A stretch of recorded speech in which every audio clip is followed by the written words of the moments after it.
tiisan. Kanaafuu si jaalannaa isa kabajnaa waa'ee ishee kana baqaa'e deemuu dandeessi. Anillee yaada goolabaa tokkoon itti dhaammadhee. Waa'ee jaarsa kiyyaa lafa intal jaarsa keetii miti jaarsi keetii paabliik yeroo dhaabbatee nama kuma jaarsa kee yoo taate akka shari'aan itti galcha. jaarsa namaati. Shari'aan afur fakkaatti. Shari'aan afur fakkaatti. Fuudhallee intala aayaa kabajaa qabdu fuudhallee maana hin fuudhu kabajaatu godha. Dhagaa wayin isin himaa yaaboo. Barreeduuti yaa obsime.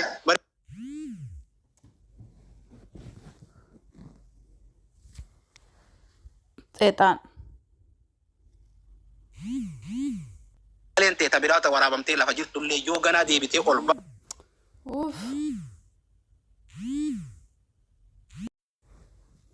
Intalti tun paablika irra hiikamtee eessaan jaarsa siiti? Akkasii booniyyee si kabajnaa. Booniyyee kalee maal jettee waan idaan kennaa geelee teessaniin. Ati rakkooti yoo hunda hin beektaa naaf inni waan walitti hin deemnee jireettee akka warra magaalaa tokko godhaan jirtu ati warra magaalaa laala dhumma wuliyaati. Ati warra magaalaati. Nama miidiyaati.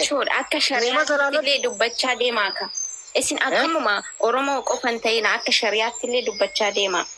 Shari'aan akkanaa jirtu shari'aa yoo jiraatte shari'aa yoo jiraatte keessumaa siif ijaarte kee walii gale ati miidiyumarraa gale ka ijaarti shari'aa beektu yoo taate jaarsa keetii gale yoo dandeessu. Maali miidiyaarra namni as afaan kaachuun ati halkan rabbii namni bar si jeeqaa jira bar rakkanne wallaahi. Aboo sabboodha bituu waan sodaattu hin qabdu shari'aan teenya jaartii hiikamte beeynaati akka amantii islaamaatti. Ji'a sadii osoo hin dabarne rajaatu jira ji'a sadeen isii dhumachaa jira rajaatu jechuu didemaa abbayaanis. Kanaafuu maama bayaan akkamitti jaarsa amma ibsaa san jabeeffadhu yoo jaarsa taate jaarsa harkatte wal qixa isin lameeni ibsaa san jabeeffadhu teerum waa lama dhabin wallahi ibsuma san rabbi si alaa feesu sana heerum imma amma wal harkattanii yoo walii akkasi wallahi ibsaa sana heerum doni booniyyeen booniyyeen saahibban siini kabajji taanaan. Ijoollee saahiba bareedduu san waliin jiraachuu barbaadi taanaan nama waliin maxxantee jiraachuu barbaadi taanaan waa'ee ustaadaa keessaa baatu. Lakki waa'ee ustaadaa keessaan ba'u taanaan du'aan mana sii dhaqu nuti nu biratti yakkamaadha. Waa'ee ustaadaati waa'ee jaartii ustaadaas gubbatti akkaan barbaade taasisaa taanaan namni mana miciyyoo tanaa dhaqee dhaabbate nu biratti yakkamaadha. Garuu kabajaadhaan lakki waa'ee ustaadaan tokko niin kabajaa niin jaaladhaa. Arra anaaf obboleessaa sii tokkotti yoo nuufis obboleessa. Ustaaza akkasi jaalala kan nu jaalala fayyadamuu wallaaltee kun ijoollee xiqqoo ibsaa abbaa jaalalaa bira deddeemti. Akkam goonare? Wee dirqiidhaan waa barsiifna gooniyye. Sabboona daqiiqaa takka. Dubbadoo daqiiqaa. Kabiraa ergaan nama 900 takkaa'u nama 1000 takka kanarratti wanni anja'u.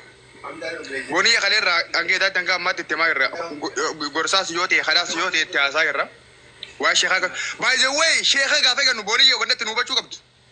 Maamma bayaani amma ati waa'ee maamma bayaan haasaa jirta osoo hin taane waa'ee dhiiraa haasaa jirta waa'ee namaa haasaa jirta waa'ee harargee haasaa jirta waa'ee oromoo haasaa jirta. Godhaa ati sheeticha kana gootiyan akka oromootti akka harargeetti akka dhiiraatti akka namaatti itti qaanfachaa turre. Ila dubbiin ati ma dubbachaa jirtu haasofni ati ma haasaa jirtu haasawa jara kana afaraniiti. Maamma bayaan bultii amma jaare kana kan diineef qaamota afran kana dhaabbatee eegaas. Lolli atis taate duuka bu'aan kan kee hundi dubbatuu fi lolli asii booda isin banuu deemtan lola qaama afran kana rabbanuu deemtan akka ta'e nu hubadha. Keen gadda dhiira harargee chaabaan gaafa inni akkasii dogoggoree waa meeqa san hunda ka goosee sii mataa keetti.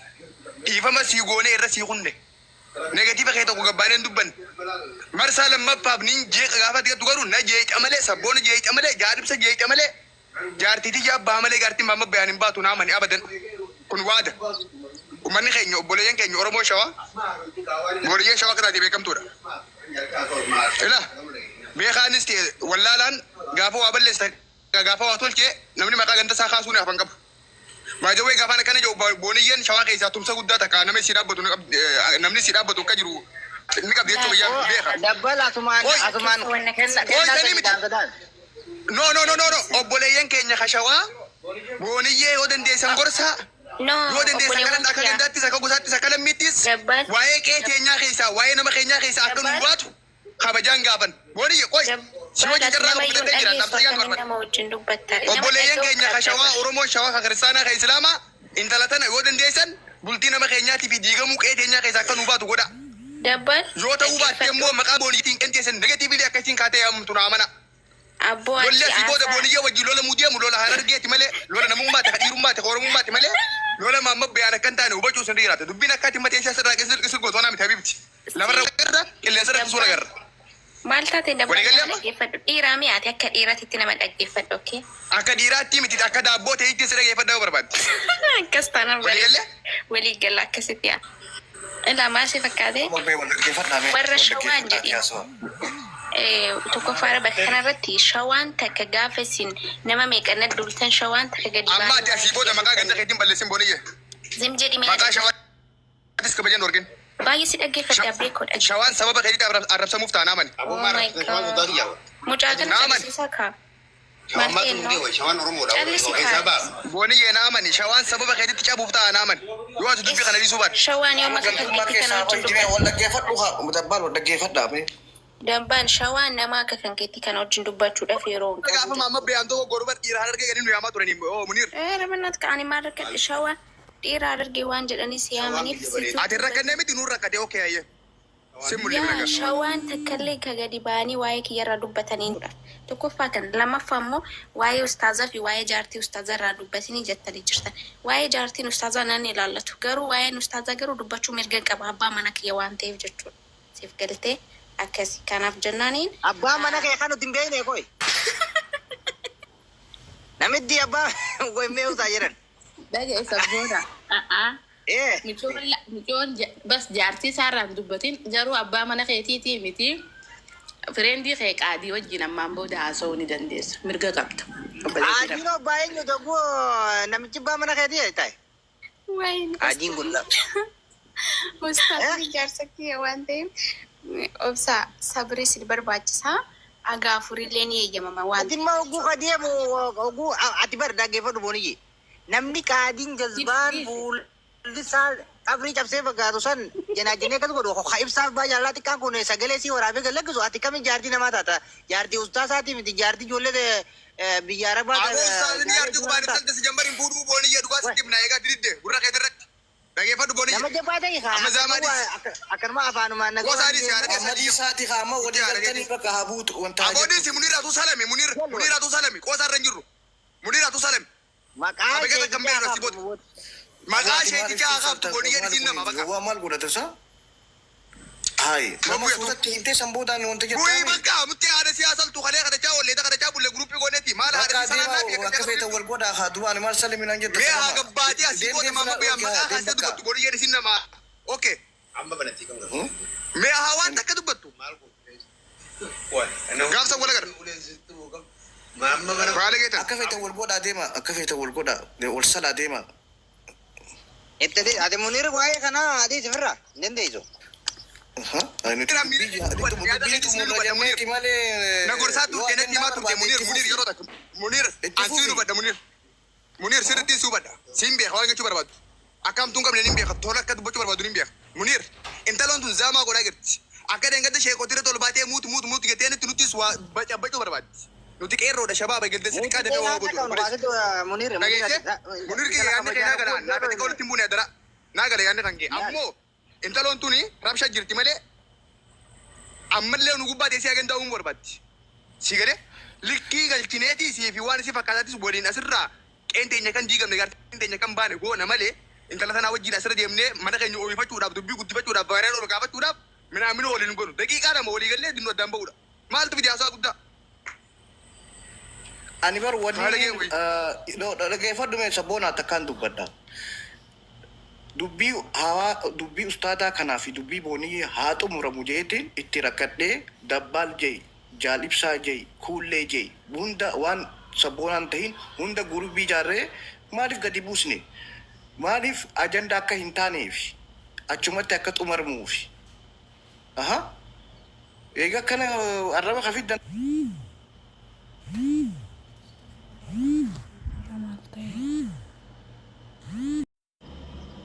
akkaataa isaan walitti dhufan maallaqaanis sagaleenis osoo ustaanii jala bu'uuti Sabuna asumaanu ibsa abbaa jaalalaatii fi isinis daabboo akka wallaala nageenya jirra quba qabaatu. dandaasanii didis isaan nurraasa ijoolleen xixiqqoon tun isaan wal harkatanii hin jeebarre jarri likkiidha ijoollee xixiqqoodha amma wanni inni siin jechuu barbaadu Muniir yeroo amma keessa jiru kanatti ustaasni waan diin beekuuf waan nama shari'aa taateef waan jaalallisii keessa jiru mutiyyoon tun intala dhalaati dhalaa yoo nama bira jiraatee hin dogongora dogongora siisanii wajjin dirreetti hin darbu duula miidiyaa irratti itti bobba'e kanaan irratti duulee hamila isii hin cabsu jeete akkasumaanuu badii siisanii wajji hamilatee duudarra kaayatee jala cabee bo'aa ture ustaasni san godhuun san isii silaa jabeessuu nama jabaa ta'uu abbaa mana kiyyaa du'aa jiru na wajji qaba jetteeti marxootti hidhachuu qabdi ifa kaabbaddeeti ustaasni humaan beekutti fitte rabbiin qooda allaattii kaaye qooda qocaa kaaye allaattiin hin fuunee jedhe